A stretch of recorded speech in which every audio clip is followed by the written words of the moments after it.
Hello les cabistes! Un achat coup de cœur, mais attention, c'est pas toujours le meilleur. Même si on a un coup de cœur sur une auto, n'hésitez pas à aller en voir plusieurs avant d'acheter, afin de ne pas regretter votre achat après coup. Ici, j'ai une BMW Z3 pour laquelle on pourrait dire qu'elle a été achetée trop vite. Et pourquoi? On voit ça ensemble juste après.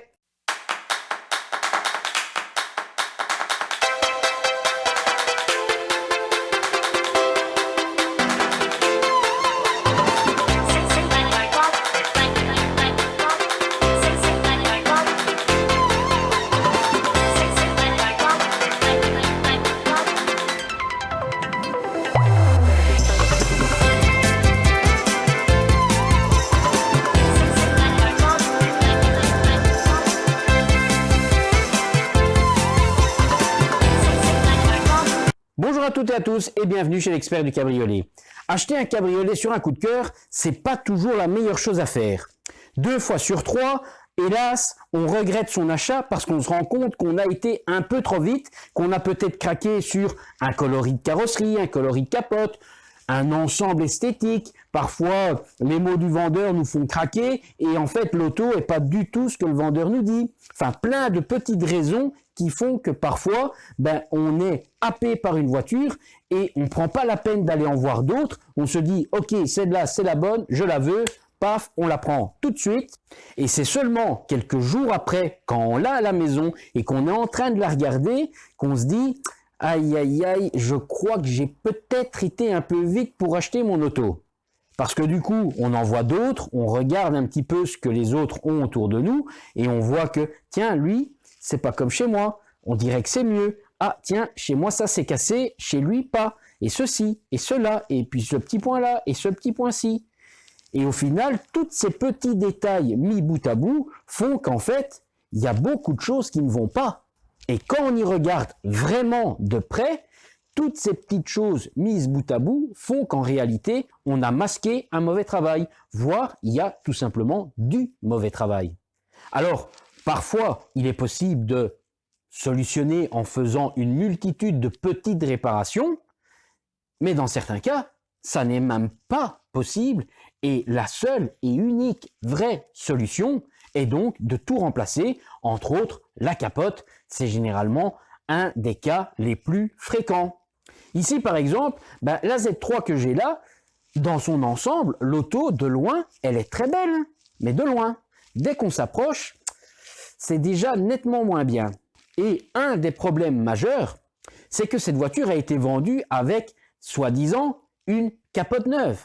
Donc l'acheteur n'a pas regardé plus que ça, on me dit que la capote est neuve. Sauf que, même si on vous dit la capote est neuve, il y a une chose à faire, c'est la vérifier, la regarder, et 2 fois plus de raisons de la regarder. Si elle est neuve, elle ne doit pas avoir de défaut. Si elle a ne fût-ce que quelques petits défauts, elle sera plus neuve. Alors là, parfois le vendeur change de discours et dit « Ah oui, elle est plus neuve, elle a été remplacée il y a 6 mois, 1 an, 2 ans. » Ok, mais là, c'est plus une capote neuve, c'est une capote qui a 1 an, 2 ans, qui a déjà été utilisée. Donc on peut dire capote récente, capote remplacée il y a 1 an, 2 ans. Si on sait la date exacte, autant dire la vérité dès le départ. Pourquoi dire capote neuve?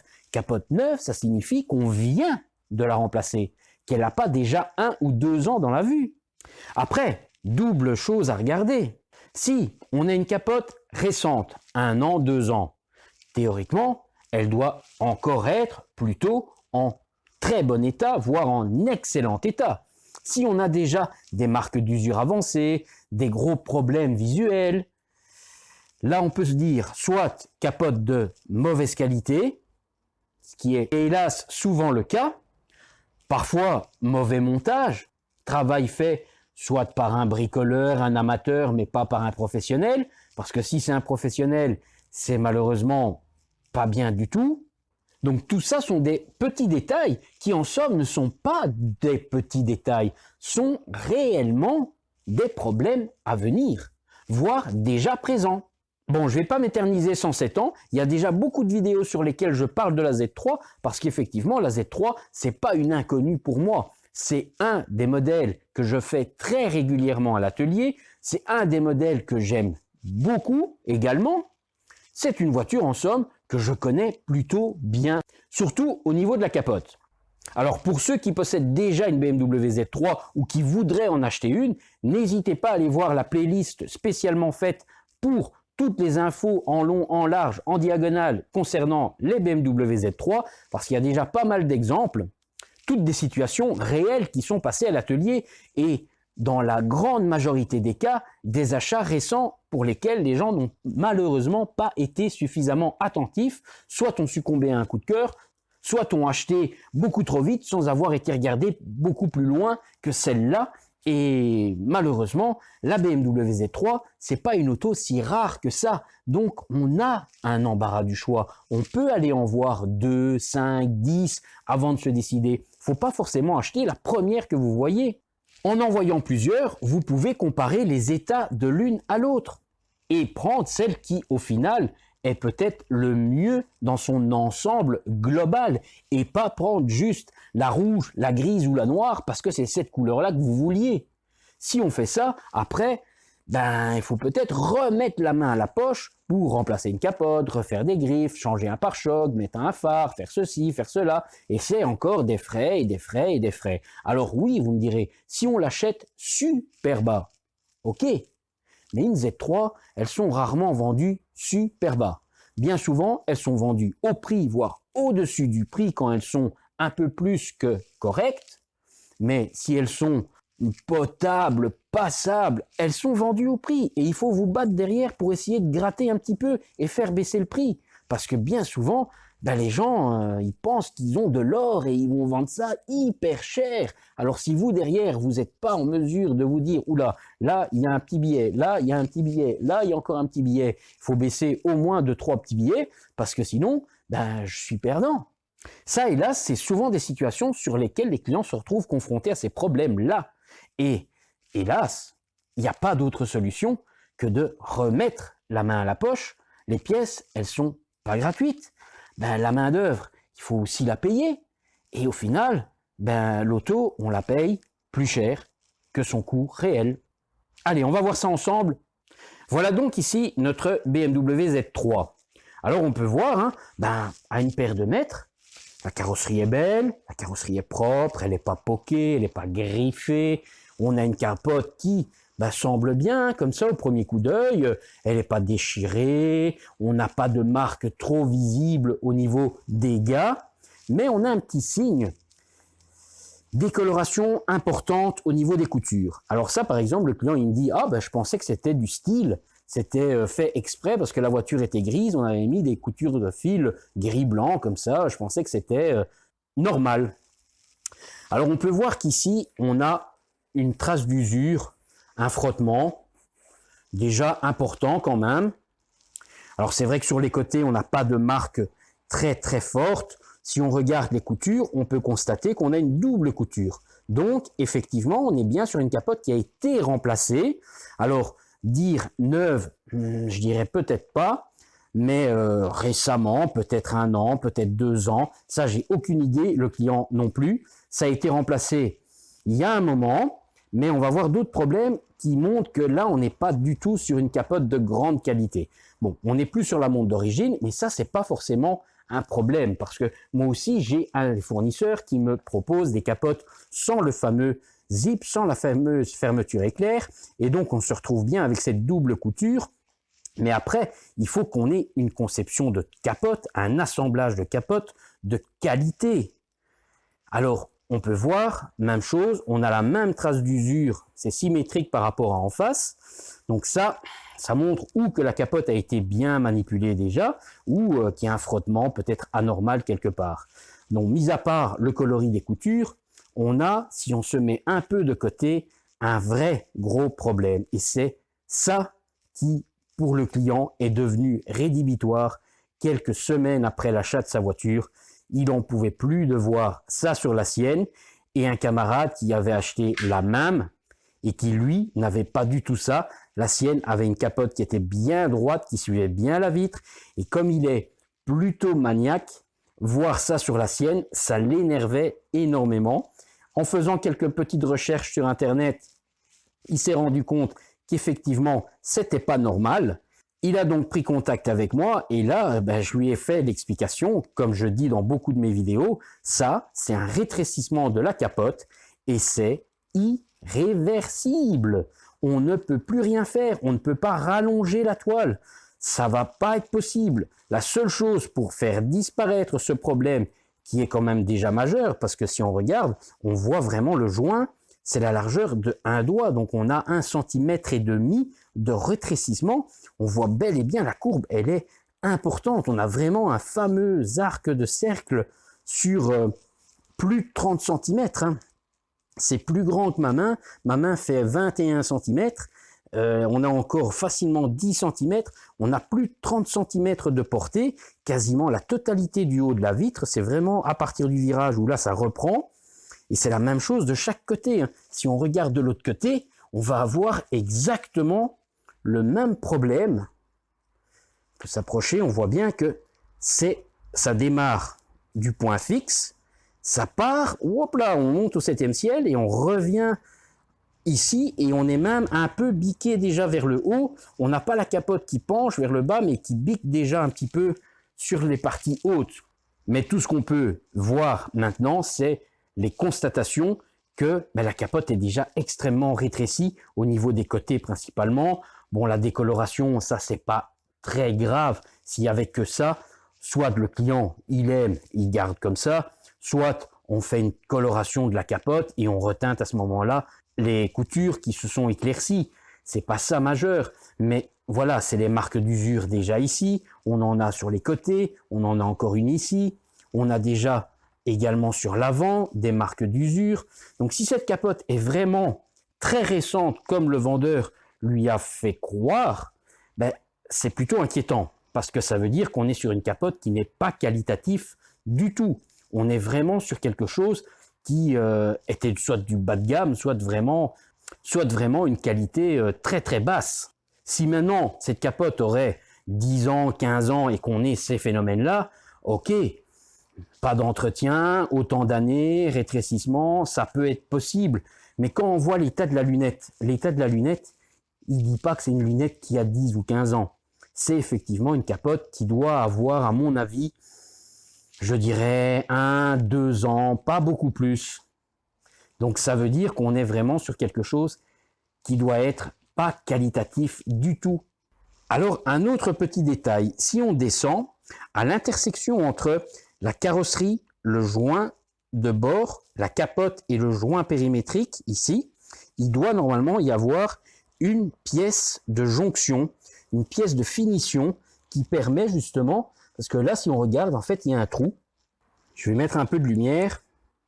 Donc, vous voyez, en fait, on a un petit ergot, on a un morceau de manchon avec un bout de téton, et ce bout de téton, techniquement, il doit rentrer dans le joint juste en face. Juste ici de l'autre côté, l'élément avec le téton doit rentrer normalement dans le caoutchouc.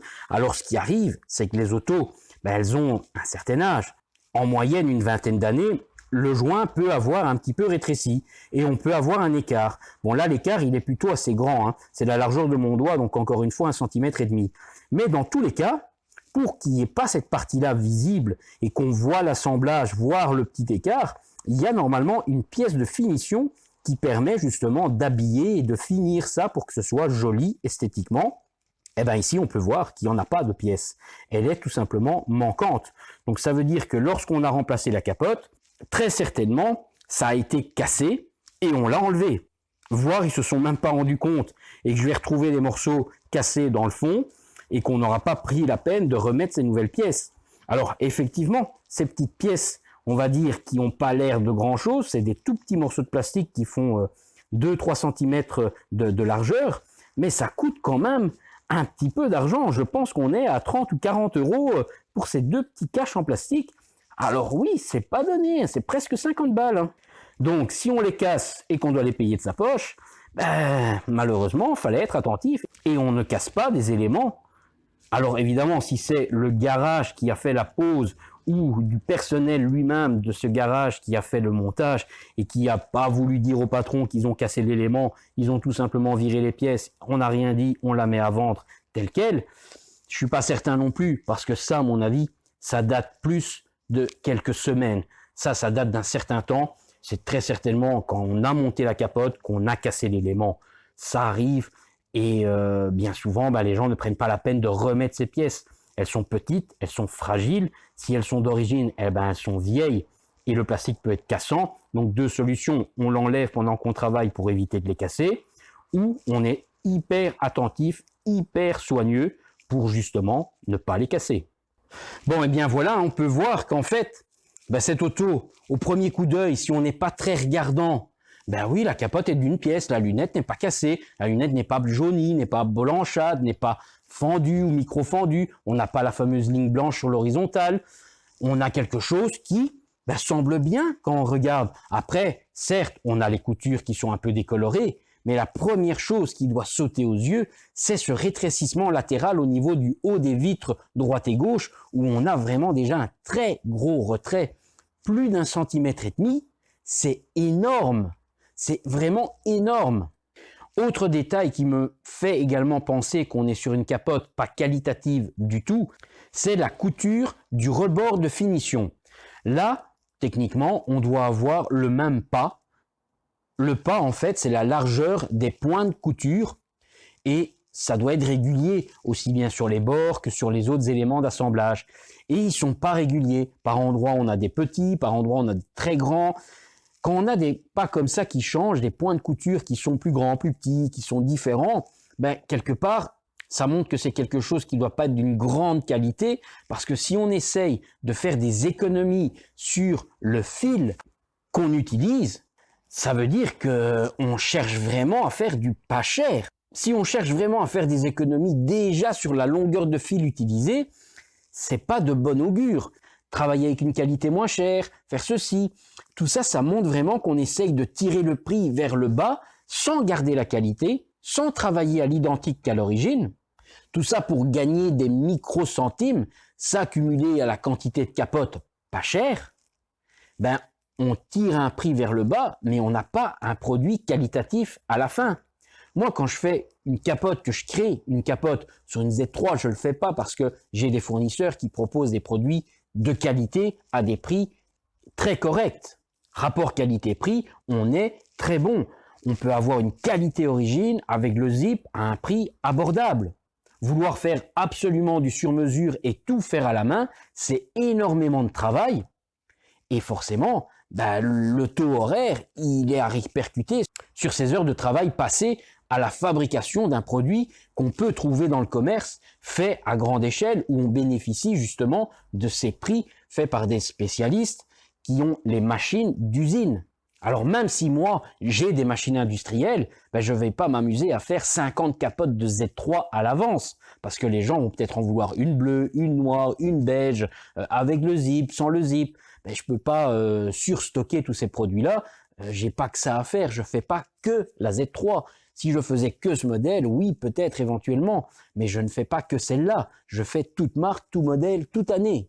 Après, quand on est sur des projets ou des produits très différents, des pièces uniques, là forcément, je crée une capote sur mesure et là forcément, je ne vais pas regarder à chicaner, à faire un point de couture 3 mm plus grand, 3 mm plus petit pour essayer de gagner quelques centimètres de fil et gagner quelques minutes. Ça ne sert à rien. On fait un produit qualitatif où tous les points de couture sont identiques. La même épaisseur, la même largeur. Visuellement, c'est beaucoup plus joli et c'est comme d'origine. D'origine, on ne s'est pas amusé à faire ce genre de chipotage dans les coutures. On n'a pas fait le petit test de la goutte d'eau pour voir si elle perle toujours ou pas. Ça peut également être un bon indice par rapport à l'âge réel de la capote, à moins, encore une fois, qu'on soit sur une capote vraiment pas qualitative du tout et qu'on n'ait déjà pas de protection presque dès le départ. On va faire ce petit test quand même. Donc voilà un petit peu, si on se rapproche de notre capote et qu'on y met une goutte. Hop. Bon là, effectivement, on a une capote qui perle. C'est plutôt bon signe, on va dire. Donc c'est qu'il y a de la protection. Alors deux possibilités. Soit la capote à moins de 2 ans et qu'on est toujours sur la protection d'origine, soit on est sur une capote sur laquelle on a remis de la protection imperméabilisante, ce qui n'est pas impossible non plus. Parce qu'il y a quand même un moment que je répète, je répète qu'il faut faire les entretiens de toile de capote. De plus en plus de gens essaient de faire ça de leur propre côté, leur propre chef, que ce soit à la vente de voitures d'occasion ou à l'entretien de sa propre voiture. Donc les deux cas sont possibles, parce qu'on voit quand même qu'on a de l'usure à plusieurs endroits, par-ci par-là, on a la décoloration, etc. Donc les deux cas sont possibles. Est-ce que c'est une capote peu qualitative qui avait perdu sa protection sur laquelle on en a remis? Est-ce que c'est une capote de moyenne qualité et qu'on aurait toujours la protection d'origine de départ?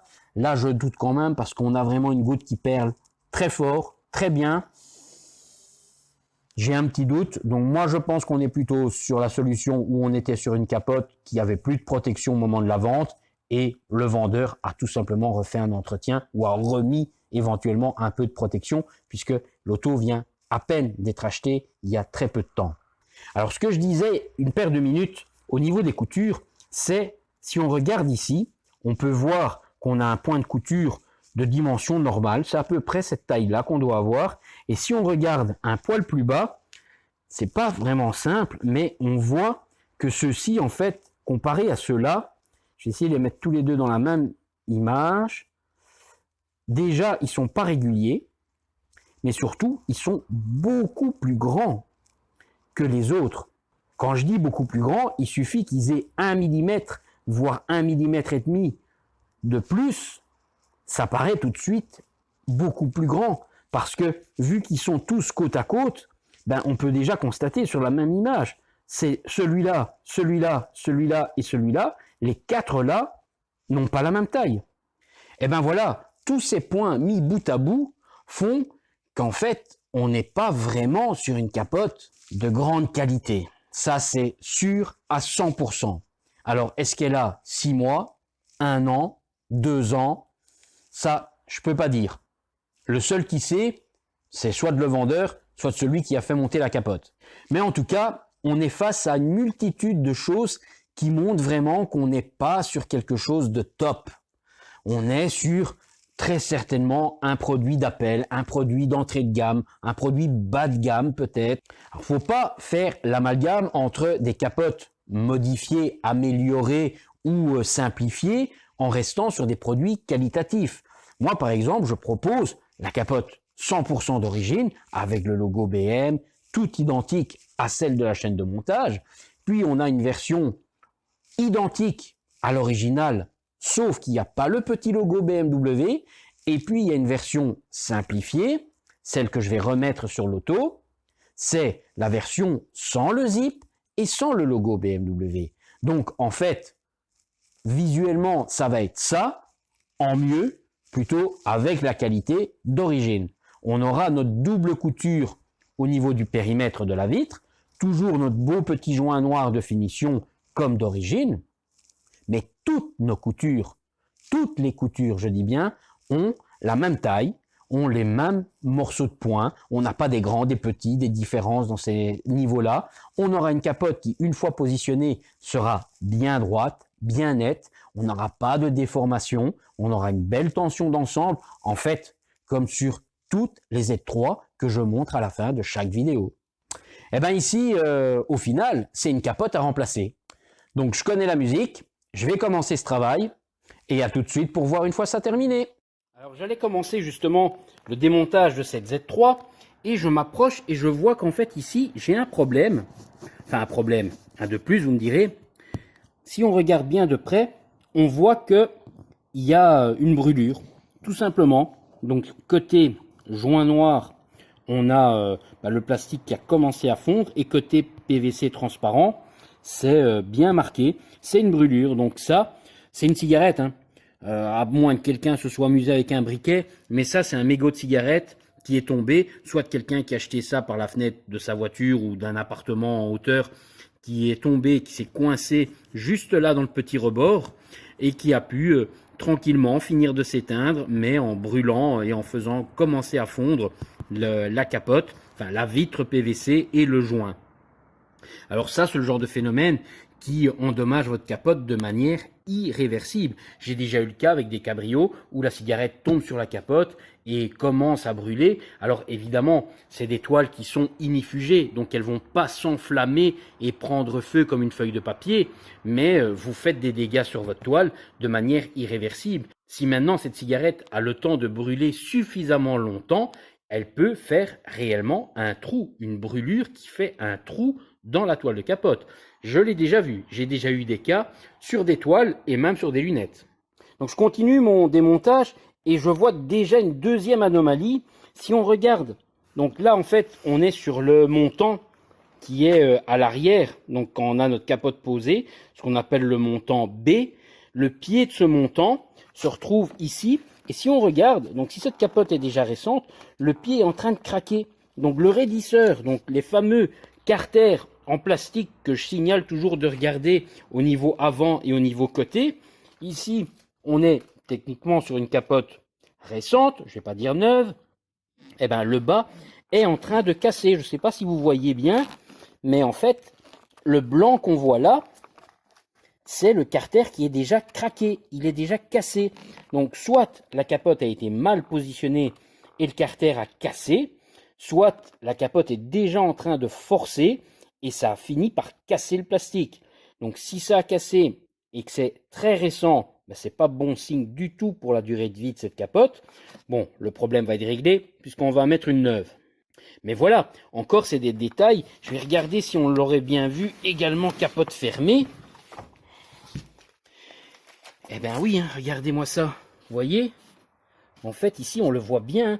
Là, le point noir, la ligne noire qui est juste là au bout de mon doigt, c'est la cassure. Puis on a la partie grise, c'est l'armature. Et l'élément que je bouge ici, ben, ça c'est la toile. Ça, normalement, devrait être totalement ici, sur la gauche de l'image.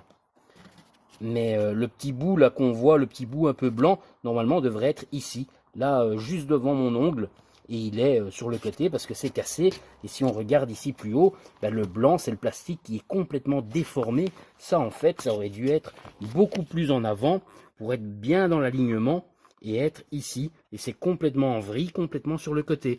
Donc ça montre bien encore une fois, mauvaise qualité d'assemblage ou alors mauvaise cote sur la capote. Enfin, il y a un problème. C'est clair et net, si ça n'est pas tombé bon à la mise en place, c'est peut-être la pose qui est mauvaise aussi. Mais voilà, dans tous les cas, c'était un problème supplémentaire. C'est le deuxième en quelques minutes. Donc toujours sur ma Z3, ben on peut constater qu'ils ont peut-être mis une nouvelle capote, mais personne n'a pensé à refaire des sangles. Parce que, ben regardez ça, dans quel état elles ne servent plus du tout. Elles sont complètement en train de bâiller. Normalement, cette sangle, elle doit être tendue, plaquée contre le haut, et servir de rappel au moment où on utilise la capote, surtout à l'ouverture, pour ramener les arceaux les uns vers les autres. Ben là, on peut voir que c'est totalement mort. En face, même chose, on voit bien que ça bâille également. Donc, soit on remplace l'intégralité de la sangle, soit on remplace l'élément fautif, c'est-à-dire l'élastique en lui-même. Moi, dans mon cas, ben, je vais devoir remplacer l'élastique seul, parce que j'ai pas la sangle en stock. Et du coup, bah, ça me ferait attendre un long délai pour en avoir des neuves. Donc je vais refaire des nouveaux élastiques que je vais recoudre dedans. Moi j'ai mes machines, je peux le faire. Mais le particulier qui se lance à faire ça, bah, il doit remplacer l'intégralité de la pièce, c'est-à-dire la sangle complète. Et au vu de la catastrophe dans laquelle ça a été monté, c'est certainement pas un professionnel qui a dû faire ça. Parce que ça peut pas être possible. Vu les erreurs de montage, c'est impossible que ce soit un professionnel. Ou alors, il faut qu'il change de métier. Mais du coup, ils se sont retrouvés à ça. Ils ont même pas regardé. Ils ont remonté en laissant tout tel quel. Mais ça a une fonction. Ces tendeurs, ils ont une réelle fonction. Et si on les a pas, forcément, ça va moins bien fonctionner, voire à un moment donné bloquer ou abîmer des choses. Donc voilà ma sangle remise à neuf. Donc on peut constater que maintenant, si on se penche, il n'y a rien qui pend en dessous. Là, je la tiens artificiellement tendue à la main, mais une fois qu'elle va être en place, c'est comme ça qu'elle va être positionnée. Et si on ouvre la capote, donc là je le fais aussi de manière à vous montrer qu'on a maintenant une sangle qui courbe bien vers le haut, à l'inverse de ce qu'on voyait, cet élastique qui pendait lui vers le bas. Maintenant, l'élastique, lui, le fameux tendeur plutôt, fait bien son rôle de ramener l'arceau numéro 2 vers l'arceau numéro 3, et de cette manière, il pousse la sangle vers le haut, ce qui permet à la capote de prendre sa forme pour pouvoir bien se déployer et bien se ranger dans son bac. Même chose, ça sera sur la sangle en face, qui là pour l'instant n'est pas encore mise en place, mais on aura la même chose de chaque côté. Et c'est tous ces petits éléments qui, mis bout à bout, font qu'on a un bon fonctionnement de la capote lorsqu'on la déploie. Après, quand c'est manuel, même si ça c'est en panne, il faut le faire à la main. Mais quand on est sur des capotes qui sont automatiques, full automatique, tout ça, ça a une très grande importance. Parce que parfois, c'est un élément qui se trouve à l'autre bout de la voiture. Ben, il faut arrêter, sortir de l'auto, faire le tour, aller derrière, pousser, tirer, machin. C'est pas toujours facile à faire. Et ça peut souvent provoquer de la casse. Donc voilà, l'auto qui est venue chez moi, eh ben elle sera remise en parfait état de fonctionner, qu'elle soit manuelle ou automatique. Maintenant que j'ai enlevé la capote de cette Z3, on peut constater que le montage n'a pas été vraiment fait dans les règles, on n'a pas respecté grand chose. On voit bien qu'on est toujours sur la fameuse lunette avec la double couture et le grand nombre d'écriteaux sur la partie basse à gauche. Et on peut voir en fait qu'ici sur le bas, ben, normalement il y a une colle spécifique.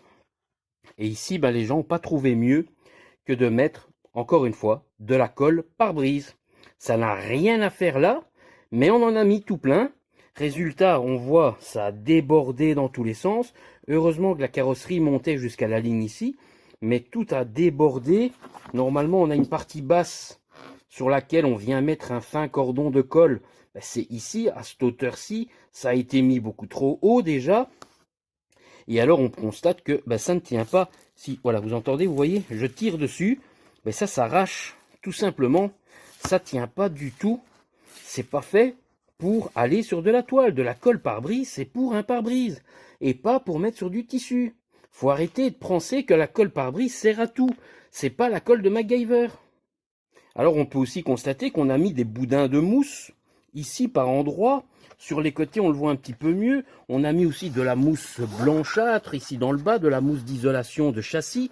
Ça n'a absolument rien à faire là. Je ne comprends pas pourquoi on a été foutre des choses qui n'ont aucun lieu d'être sur une toile de capote. De la mousse isolant pour châssis, c'est pour un châssis de maison. De la colle pare-brise, c'est pour mettre sur un pare-brise. Pas pour mettre sur une toile de capote et encore moins pour faire l'étanchéité entre la toile et la caisse. Idem pour ça, ça n'a rien à faire là, c'est de la mousse, ça ne fera jamais l'étanchéité par rapport à la toile, à son support et à la caisse. Voilà donc un montage propre sur notre capote de Z3. Voilà, pas de boursouflure, pas de colle qui déborde dans tous les sens. On fait un joint d'étanchéité sur la caisse et sur la voiture, quelque chose de propre, de régulier. On protège évidemment tous les plastiques pour ne pas les griffer lors du montage. Eh bien voilà, j'ai terminé la BMW Z3 pour le remplacement de cette capote. Et comme on a pu voir, eh ben, j'ai été de surprise en surprise. Rien n'allait, il n'y a rien qui allait, mais absolument rien. Entre les éléments pas collés ou alors collés avec des mauvaises colles, entre les vis manquantes, les vis inappropriées, entre les positionnements non faits, les pièces arrachées, disparues, cassées, manquantes. Enfin, j'ai vraiment cumulé les mauvaises surprises. Et évidemment, ben, tout ça a découlé qu'il a fallu recommander les bonnes visseries, les bonnes pièces manquantes pour pouvoir réassembler le tout à la fin correctement. Parce qu'encore une fois, celui qui ne connaît pas, qui ne sait pas que la vis là est manquante ou que cette pièce est pas adaptée ou ce n'est pas le bon collage ou le bon positionnement ou qu'il manque un élément, parce que c'était le cas sur celle-ci. Par endroits, il manquait des éléments, il manquait des visseries, certaines vis n'étaient pas bonnes, étaient trop longues ou trop courtes ou mal positionnées. Enfin, c'était vraiment un amas de tout et n'importe quoi, mais vraiment beaucoup de n'importe quoi. En fait, pour résumer de manière simple, tout le montage était au visuel extrêmement folklorique. Toute la bizarrerie qu'on pouvait voir à l'extérieur sur les différents éléments qui n'étaient pas, on va dire au départ, je pensais juste mal positionnés, mais en fait rien n'était bon, mais déjà dans tout l'assemblage. Alors forcément, on pouvait découler que une capote mal mise en place. Bon, ben on va quand même regarder ça d'un peu plus près et voir ce que ça donne maintenant quand la capote est bien posée, avec les bonnes visseries mises aux bons endroits et les bonnes pièces. Voilà donc notre BMW Z3. Alors on va tout de suite aller voir le côté, parce que c'était vraiment là où il y avait un réel gros problème. Eh bien on peut constater que là maintenant, on a bien une toile de capote, le bord de la toile de capote, qui suit parfaitement l'alignement du bord de la vitre, donc du bord de l'armature et par déduction du bord des joints. On est bien positionné à l'avant, on a un bel alignement latéral, on a une belle retombée droite. Si on regarde, notre jour est bien correct tout le long par rapport au bord de vitre et au bord de capote. On a une belle tension sur l'ensemble de la toile, on n'a pas de vagues, on n'a pas de faux plis, tout est bien mis en place, tout est bien posé. Alors on pourra regarder et voir que moi aussi effectivement j'ai une capote avec une double couture. Mais ça veut dire en fait qu'ici le client a fait le choix de prendre la capote avec, on va dire, la non-option du fameux système zip, la fameuse fermeture éclair qui permet d'origine de remplacer cette lunette. Alors c'est vrai qu'avec le temps, on peut dire que c'est plus une option obligatoire parce que c'est un élément qui va vieillir et le jour où on en a besoin 10, 15, 20 ans après, eh ben tout est mort, à moins qu'on ait parfaitement entretenu la toile de capote. Mais aujourd'hui, c'est des autos qui, ça, vont être principalement utilisées en voiture plaisir, qui rouleront très peu de kilomètres, qui rouleront le week-end et quelques jours seulement quand il fait beau. Ça veut donc dire que ce seront des autos qui vont être bichonnées, soignées, entretenues, même peut-être plus que de raison. Il n'y a plus d'intérêt d'avoir ce système. Après, les 100% puristes, je les comprends, je les connais, j'en ai plusieurs dans mes clients. Il faut remettre tout comme d'origine, capote avec un zip. Je remets donc la fameuse capote avec le zip. Pour moi, ça change rien. C'est juste pour le portefeuille du client, forcément, moins de manutention spécifique sur la fabrication de la capote, c'est ressenti sur le coût et la capote est du coup un peu moins chère. Donc voilà, cette capote, elle a, oui, ces deux coutures comme on peut voir. Alors c'est un peu plus difficile à vous montrer. En fait, le petit rebord ici, on est vraiment sur le même que celui d'origine. Quand j'ai eu démonté la capote et que j'ai eu tout ça en main, je me suis rendu compte qu'en fait, celui qui était sur la capote présente sur le véhicule était beaucoup plus grand. Enfin, quand je dis beaucoup plus grand, c'est 2-3 mm de plus. Mais 2-3 mm sur un petit élément comme ça, ça fait beaucoup quand même. On peut constater aussi que nous, on n'a plus l'énorme placard. Ma capote ici, on est sur une montre qualité origine. D'origine, il n'y a pas un placard gigantesque avec la moitié de la Bible écrite sur le coin inférieur gauche, mais juste une ou deux petites indications qu'on peut voir ici. La seule chose qui manque, forcément, c'est le logo BMW, puisqu'elle ne peut pas être vendue avec un logo BMW, puisque ce n'est pas une pièce BMW badgée par la marque. Mais par contre, on est parfaitement sur la qualité de toile d'origine. On est sur les mêmes finitions, le même montage, tout est identique, sauf qu'on a cette double couture pour supprimer le fameux zip, mais sinon, c'est exactement la même capote. La preuve, c'est qu'elle tombe parfaitement bien sur le véhicule. Et de l'autre côté, évidemment, c'est pareil. On peut voir nos arrondis arrière, c'est très important, l'arceau arrière doit être bien positionné. Je vois aussi tout et n'importe quoi. Les capotes pas d'origine, elles sont forcément pas chères. Et les capotes de qualité moyenne, basse, voire très basse, qui sont tout sauf une qualité d'origine, forcément vous aurez un tas de défauts, ça tombera pas juste, on aura des problèmes sur les à côté. On peut voir qu'ici, on a également une bonne mise en place, un bon positionnement du bord de capote par rapport au bord de vitre. Nos joints sont bien cachés derrière tout ça. On n'a pas cet énorme dôme qu'on avait au départ où on voyait pratiquement les 100% du joint en partie centrale. À l'avant, même chose, on a une bonne mise en place, on a un bel alignement. Si on regarde, on a bien nos coutures qui sont bien droites, parfaites. on a vraiment retrouvé la capote comme à l'origine. On a forcément une très bonne visibilité, on voit le petit logo BMW au milieu du volant. Voilà, on a vraiment retrouvé la capote comme elle aurait toujours dû être sur cette BMW Z3. Alors voilà, c'est vrai que quand on voyait l'autre capote comme ça à 2, 3, 4 mètres de retrait, on n'avait pas un visuel qui pouvait dire « Ouh là là, cette capote, c'est la catastrophe, rien ne va ». Mais en fait, si. Enfin, oui, non, je ne sais pas vraiment comment dire. Il n'y avait rien qui allait. Puisqu'on n'avait pas du tout un bon montage, pas du tout une bonne mise en place, pas du tout une capote de qualité, qui était déjà elle-même complètement déformée. Le plus étonnant dans l'histoire, c'est qu'on était quand même sur une capote où on avait annoncé neuve, voire presque neuve. Donc si cette capote qui était posée sur le véhicule avait 6 mois, 1 an, même 2 ans, c'est franchement très très malheureux. Comme on peut constater, une capote vraiment de qualité, ça a énormément d'importance. Alors c'est vrai qu'aujourd'hui sur le net, on va trouver mais tout et n'importe quoi, des petits roadsters populaires comme ça, idem pour la Barchetta, pour l'Audi TT MK1, plein de petits roadsters comme ça, où il y a eu beaucoup de production. On va retrouver des pièces copiées aux États-Unis, en Angleterre, même dans les pays asiatiques, ou dans les pays de l'Est. On va retrouver des copies d'un peu partout, mais ça reste des pâles copies. On n'a pas la vraie bonne qualité, le vrai bon montage, le vrai bon savoir-faire d'assembler quelque chose parfaitement. Après, il y a aussi la possibilité d'en faire une sur mesure. Ça pourrait se faire, mais aucun sellier pur ne va jamais s'amuser à créer entièrement une capote pour une Z3 en sachant qu'il pourra en toucher une, peut-être de qualité s'il travaille avec des fournisseurs dignes de ce nom. Il y a déjà un choix de coloris assez large. Après, évidemment, si on tombe sur un client qui voudrait une capote orange fluo, rose fluo, forcément, ça, vous ne l'aurez jamais au catalogue. Et là, il n'y a pas d'autre solution que de créer ça en sur-mesure. Mais alors là, on parle plus du tout, mais alors plus du tout du même prix.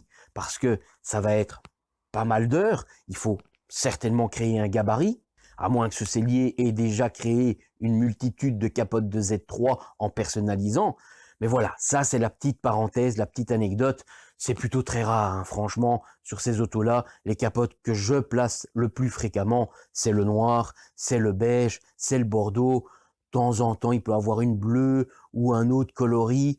Mais j'insiste un petit peu quand même sur le fait que moi, je place des capotes de qualité. Alors forcément, oui, elle sera moins chère que si vous l'achetez directement chez BMW. Parce que moi, je suis en direct avec le fabricant constructeur ou avec le sous-traitant fabricant constructeur. Je peux donc avoir une capote extrêmement qualitative, voire l'original si besoin, avec les logos, avec le zip, etc. Ou on peut avoir le zip mais pas le logo. Enfin, il y a beaucoup de possibilités en fonction de ce que le client veut remettre. Après, très souvent, sur ces autos-là, on est sur une question de budget. Et rapport qualité-prix, celle-là est vraiment une qui coche toutes les cases. On est sur la qualité de toile originale, on est sur la qualité d'assemblage originale, on est sur les éléments de fixation originaux, on a un résultat fini qui est identique à l'origine, mis à part les deux petites coutures, cette double couture en périmètre de vitre arrière qui, elle, forcément, est un peu différente puisque le fameux zip a été supprimé. Mais mis à part ça, on a tout à fait le même visuel. Et on le voit bien qu'elle tombe parfaitement bien. Il n'y a pas d'ondulation, il n'y a pas de déformation. On a une lunette bien placée, bien positionnée. Toute la toile tombe parfaitement bien. Tout est bien tendu. Il n'y a pas de faux plis. Il n'y a rien qui cloche. Et pour avoir un résultat comme ça, faut un produit un minimum qualitatif. L'autre capote, même moi, j'aurais peut-être pas su la poser correctement. Alors forcément, j'aurais pas fait les erreurs d'oublier des visseries, de casser ou de perdre des éléments. Ça, non. Mais si la capote est trop courte, trop longue, déformée, pas bien coupée, qu'elle a déjà de gros problèmes de conception, d'assemblage sur la capote elle-même, je suis pas magicien. Ou alors, il faut redéfaire toute cette capote et en reconstruire une nouvelle derrière. Mais alors, encore une fois, on ne parle plus de poser une capote, on parle d'en recréer une. Alors, c'est pas du tout ça que les gens vont vouloir. Le but, c'est d'avoir un produit qualitatif qu'on va pouvoir poser. Moi, dans mon cas, c'est moi qui les pose, c'est moi qui les commande, c'est moi qui vois avec mes fournisseurs. J'ai pas 36 personnes autour de moi, c'est moi qui gère l'histoire de A à Z. Donc, ce que je choisis, c'est ce que j'ai en main et c'est ça que je pose sur la voiture. Quand un client me demande, entre autres, le propriétaire de cette BMW Z3 me dit « Vous êtes sûr que vous, quand vous allez me mettre cette nouvelle capote, elle sera bien comme d'origine ?» Et je lui ai affirmé à 100%, même à 1000%, que oui, parce que ces capotes-là, c'est pas la première que je pose. Et ce sera certainement pas la dernière. J'en ai déjà posé des dizaines et des dizaines et des dizaines. Donc, je les connais. Qu'on ait cette version simplifiée avec le périmètre de la lunette qui a 2 coutures ou qu'on ait la version 100% originale avec le fameux zip, ça change rien. La capote en elle-même est coupée, taillée, montée dans la même usine. Donc, le résultat, il est certain d'être bien, à condition évidemment de savoir la poser, de faire les bons assemblages, de faire les bons montages, d'utiliser les bons produits aux bons endroits, de mettre les bonnes vis là où il faut et de ne pas supprimer des choses qui sont un peu trop difficiles d'accès, un peu trop compliquées. Ah tiens, ça je sais plus d'où ça vient, hop là, poubelle. Parce que c'est ça à mon avis qui s'est passé. Soit la personne a oublié où venaient certaines pièces et ont jeté, ou alors se sont dit, oulala, c'est trop dur d'accès. Bon, ben, ça tient plus ou moins. Ouais, ok, bah, je jette les pièces en trop. Parce que ça, c'est pas rare. Hein. J'ai déjà vu, j'ai travaillé en atelier avant d'avoir mon propre atelier et j'ai vu des mécanos, des carrossiers se retrouver avec des boîtes de pièces en trop. Et personne à gauche, personne à droite, poubelle. Voilà, ni vu ni connu, les pièces en trop, eh ben, il n'y en a plus en trop, c'est parti. Ça, c'est franchement pas sérieux. S'il y a des pièces en trop, c'est qu'il y a un problème. Elles devraient être sur la voiture.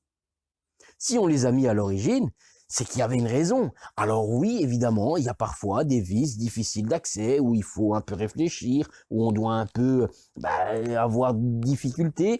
Il faut trouver des solutions, il faut la remettre. On a enlevé, on remet. Ce qui est logique. Bon, eh bien voilà, ça se termine. Vous avez pu constater que, effectivement, j'ai remarqué dès le départ qu'il y avait de gros problèmes et hélas, la seule et unique solution, c'était un remplacement de capote.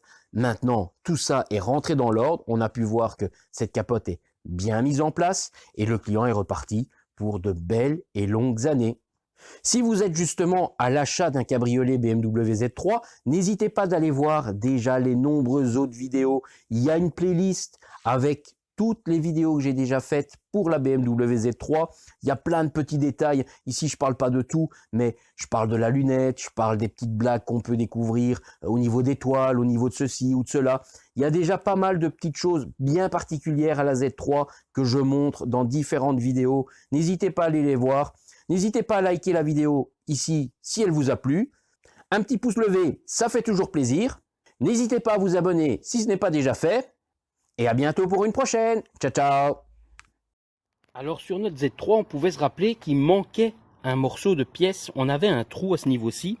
Eh bien, aujourd'hui, le problème est réglé. J'ai remis les pièces exactes qui vont faire la finition à ce niveau-ci pour justement ne plus avoir de trou visuellement entre le joint périmétrique arrière et la finition du manchon du pied du montant B, où on a justement 2 pièces qui doivent justement s'assembler. Et pour faire la finition esthétique visuelle, on peut constater une pièce, un petit cache. Effectivement, il n'est pas très grand, mais il a son importance. Et c'est la même chose de l'autre côté. Si on regarde, voilà, il manquait les 2. Donc là, les 2 sont bien remis en place. Attention, on peut s'imaginer parfois que ce n'est pas quelque chose de cher. Vous doutez bien que si ça n'a pas été remis, c'est qu'il y avait une raison. Même si c'est pas très grand, ça fait 2 ou 3 cm max, on est quand même facilement à une trentaine d'euros pour ces 2 petites pièces. Donc effectivement, si l'ouvrier l'a cassé lors du démontage, c'est sûrement gardé de le dire à son patron pour pas se faire engueuler.